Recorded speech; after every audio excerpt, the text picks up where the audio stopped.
Hello everyone. The chief executive officer of the company accused of trying to score a quick 5 billion from the unemployment insurance fund irregularly said 3 ANC cabinet ministers have, through their associates, offered to push the deal through in an exchange for a 500 million bribe.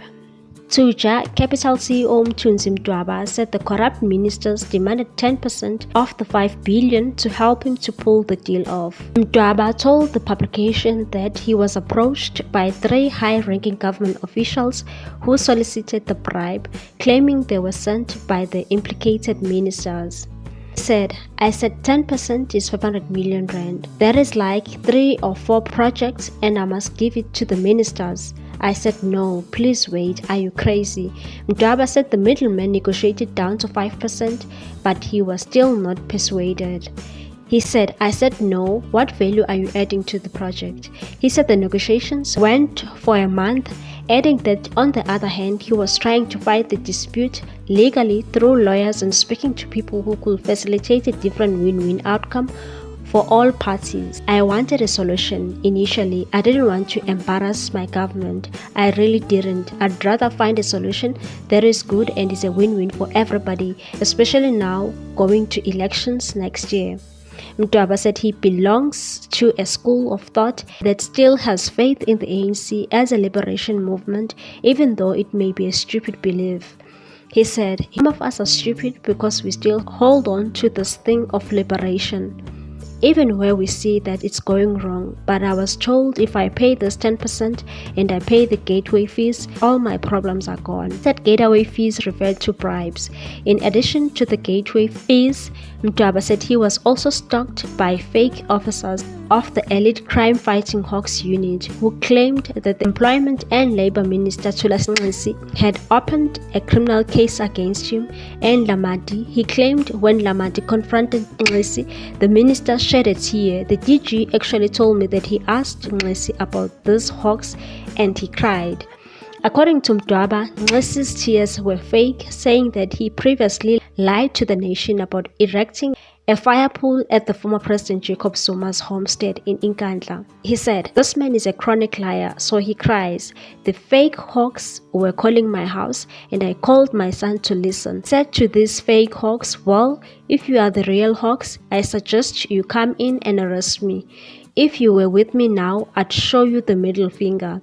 Sabelo Mali, the spokesperson for Nxesi, said minister refuted and rejected the allegations with contempt they deserve. One of the implicated ministers said, I don't know anything about this deal. It is also the first time I know that Mthunzi owns a company called Tuja Capital.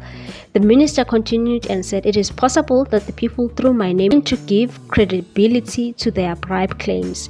Mthunzi must tell us about the intermediaries so that I can ask them why they used my name. According to the publication, an associate of one of the ministers implicated in bribery claims said anyone with such a case of bribery must act and report such to the law enforcement agencies. Minister is not going to be part of the mud and dirty games being played. Nxesi told the parliament last week that the project, which was meant to create 750,000 jobs through investment from the UIF as a seed capital, was suspended towards the end of the last year pending an investigation.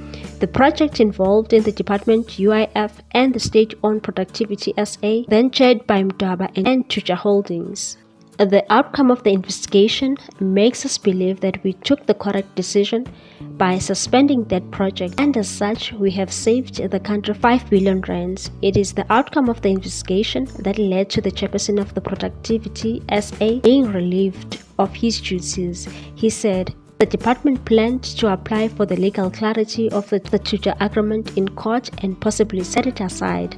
Among the issues raised was that no due diligence had been conducted. In addition, Tuja Capital was freshly registered in December last year when Lamadi signed the deal. However, Mdwaba disagreed and said due diligence was conducted, and when it was completed, the project was taken for the Industrial Development Corporation for a second opinion on due diligence. The IDC supported the project, he said, adding that the agency even wrote a letter saying the project resonates with it. The IDC said, "We would like to co-invest in Twitter because it resonates with us.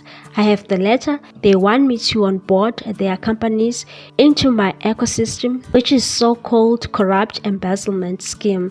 However, the agency also clarified that they could not conduct due diligence on companies they did not fund. He also said that after all that was done, Lamadi gave his subordinates 4 months to ask whatever questions they wanted. However, he was eventually embarrassed by the lack of feedback. He said the DG threatened to sign the deal that Friday, and only then did questions come up. Then he said, "I want you to finish this process." On Sunday, the day he signed, one of these irresponsible newspapers said it was in the midnight deal. He has been begging them for 4 months to finalize the process. In your name and the name of the ANC. He's never said that. We are now moving on to Patriotic Alliance. The former Premier Soccer League boss, Joe Ndlela, has severed ties with the Patriotic Alliance, claimed that the leader of the PA, Gayton McKenzie, advanced more the interest of a small clique of coloureds and individuals who were close to him. Ndlela submitted his resignation to McKenzie on November 1. In the resignation letter, he expressed dismay at the PA's deviation from its original vision and values, particularly